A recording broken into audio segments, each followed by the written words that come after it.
Hello, and welcome to ResearchPod. Today, we're talking about a spin-off group from the initiative of the World Academy of Art and Science called the Tao of Finance. An international and interdisciplinary expert group, headed by Stefan Brandheuver, tried to answer the question, how can we really finance the 17 UN Sustainability Development Goals within the next 15 years? In this episode, we elaborate on the challenges of future external shocks that can affect price stability, like pandemics, climate change, land degradation, and species loss. Or, in more technical terms, how should a new monetary tool look that can cope with external shocks which might affect our economy in the Anthropocene, with an impact on the Consumer Price Index? Life in the Anthropocene is different from earlier periods in history in many respects. Today, we have explored almost every remote place on Earth, are more personally interconnected than ever, and yet have to live within planetary boundaries. In the near future, we can expect an acceleration in societal change and an increase both in planetary shocks, like climate change, species loss, land degradation, or wars, and also in the uncertainties associated with this change. These challenges cannot be addressed by individuals and separate firms alone, but instead require collective institutional bodies to step in as a safeguard. Furthermore, external shocks such as pandemics, climate change, biodiversity loss, and wars differ from internal shocks, like banking crises, speculation bubbles, and failed states. They require not only different risk assessments, but also a new financial and monetary regime to manage, hedge, and fund them, respectively.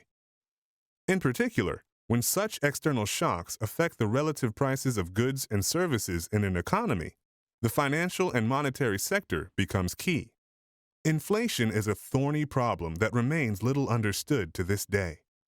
What is more, there are many different forms of inflation. Inflation in the price of imported food and energy is a prominent and devastating one because it affects low-income households first and foremost and impacts the stability of the political system overall. Price stability is defined as a monetary environment where the relative increase in prices does not enter into the day-to-day decision-making processes of households or firms. In contrary, inflation, measured as the Harmonized Index of Consumer Prices, or HICP, is characterized by an environment where multiple vicious circles, with various feedback loops, reinforce each other in a price and wage spiral, which in turn becomes a factor in the decision-making of households and firms. Let's assume that the price of imported energy soars by 100% in the Eurozone. The EU, with a total GDP of 15 trillion euros, imports fossil energy to the value of between 350 and 400 billion euros per year. Doubling that figure due to the suggested price increase of imported energy amounts to 750 billion euros. If we assume a multiplier of 2.2 applied to the initial 350 billion euros, that equals a total bill of over 1,100 billion euros. This 1,100 billion euros is the amount of money the Eurozone has to cover as direct costs only as a result of the hypothesized inflation increase. Assuming that indirect costs, or negative social externalities, such as social upheaval, an increased income gap, bankruptcies, and unemployment, were to add extra costs of at least 6 to 7 times the initial bill of 350 billion euros, these indirect costs would add at least another 2.1 to 2.5 trillion euros. The full amount of such an inflation of energy prices due to an external shock, then, would come in at roughly 3 trillion euros in total. It's worth noting that complexity research has shown that there is a non-linear link between food and energy prices, ranging from social upheaval to wars and even the collapse of states. Since 2000, food prices have been deregulated, allowing traders to bet against rising and falling commodities. Up to 80% of the commodity price has become speculative and does not reflect the real demand for that commodity. This leaves large numbers of people in lower income or developing countries with unmanageable food prices. In current numbers, a 1% increase in food prices in May 2022 translates into another 10 million people hitting the poverty line globally. At the tipping point, high food and energy prices increase the probability for social unrest by up to 80%. We have to assume that the trend towards urbanization will further exacerbate this development. By 2050, 2.5 billion people will have left their farmland in exchange for megacities all over the world. Instead of becoming self-sufficient farmers, these 2.5 billion people will depend on the international commodity markets to feed themselves. Most, if not all, countries act downstream in such a scenario in order to tackle this price inflation. There are two cycles that reinforce each other. The first being between energy and food, as 79% of food production still depends on fossil energy. Anytime we produce wheat, for example, we need tractors, nitrate, and phosphate, which are generated through and powered by oil and gas. On top of this, 50% of all global grain is used to produce meat. The more meat we eat, the more grain we need, and the higher the price will be. In numbers, rich OECD countries spent 15% of their income on food, whereas less economically developed countries spent up to 40%. For example, as of 2022, the EU requires 200 million tons of wheat to feed animals which end up as meat on our plates. Notably, Ukraine alone exports 57 million tons of wheat to the EU. The second cycle refers to the energy costs themselves.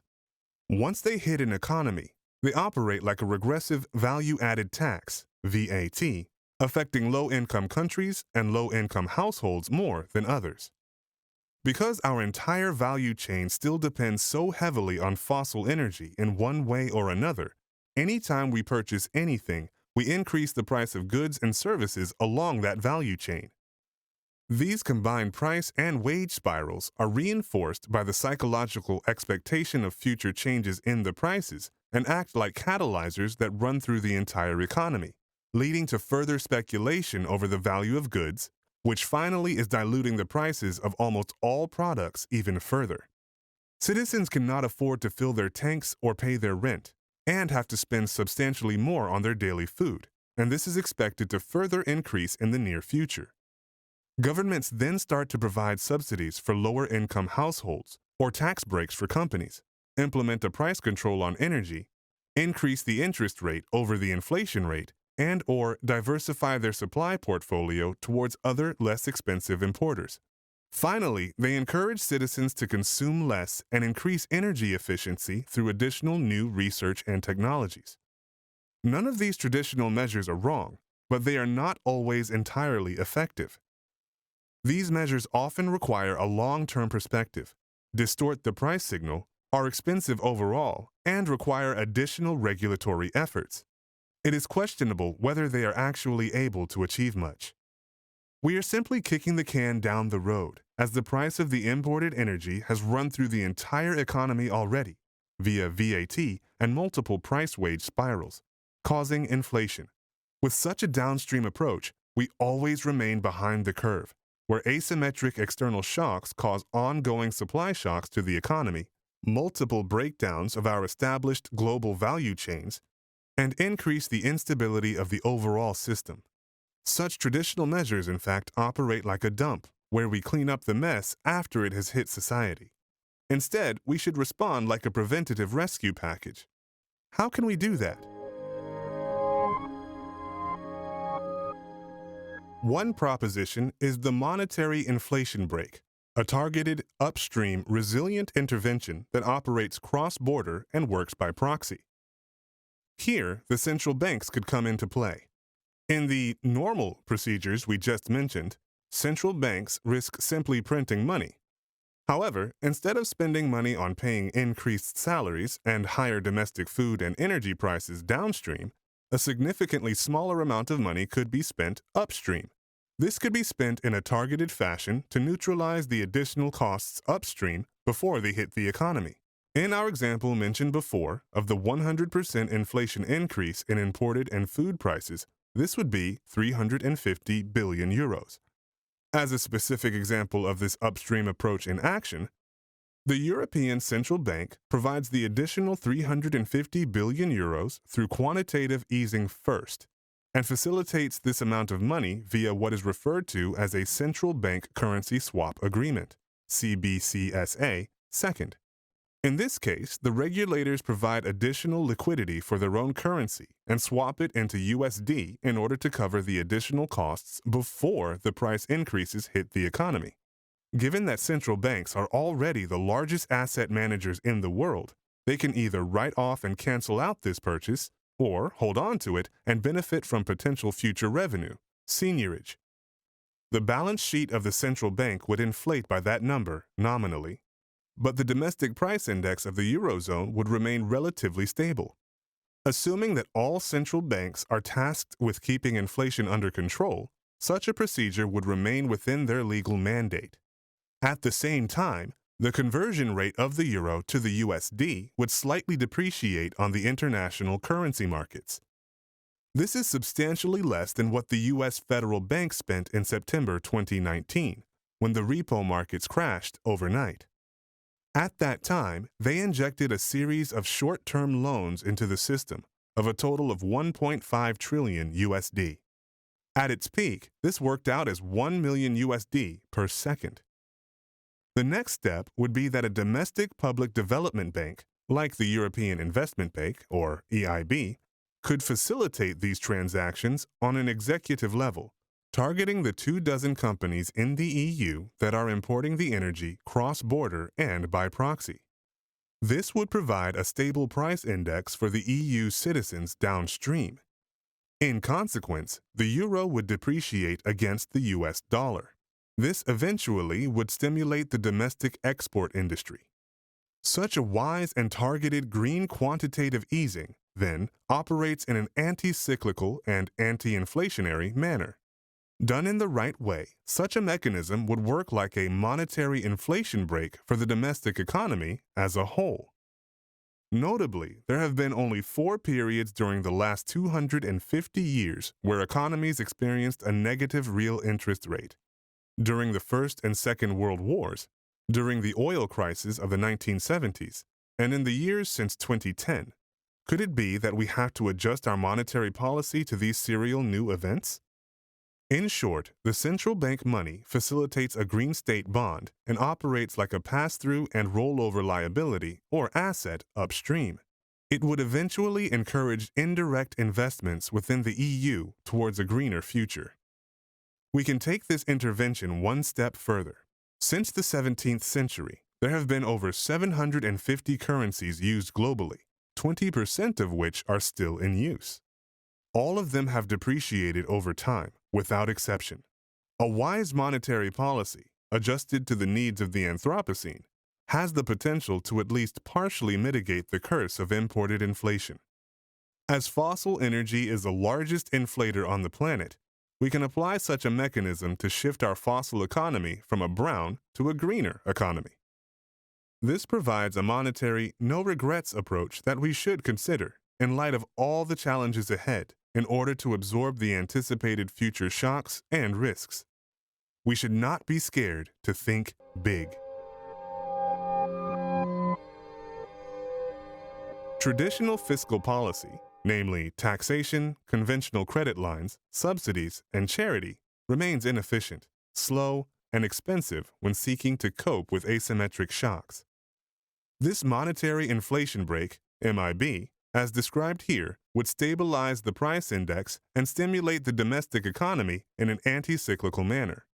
In numbers, such an MIB would prevent a 3 trillion euro bill by paying a 350 billion euro bill, which would simultaneously stimulate our export industry and cause a bounce-back effect for the energy exporter itself. The energy exporter now has additional euros with a lower face value and has to pay more for goods and services from the Eurozone, conditioned in green investments only. Designed like this, the MIB operates like a real rescue package and not like a dump. The MIB remains within the central bank mandate of inflation-proof measures, and provides a strong geopolitical monetary instrument in times of increasing systemic uncertainty. And, last but not least, such an MIB would remain within the given legal framework of the General EU Treatise. The MIB is not a panacea for everything, and in fact, it can only be used over a 1 to 2 year period to transform our society towards a green marketplace. That said, it is a powerful first-tier emergency monetary tool to protect an economy from speculative or politically motivated import price inflation, and to allow us to transit towards a greener future.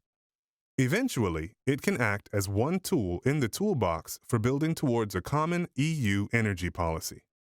A final note.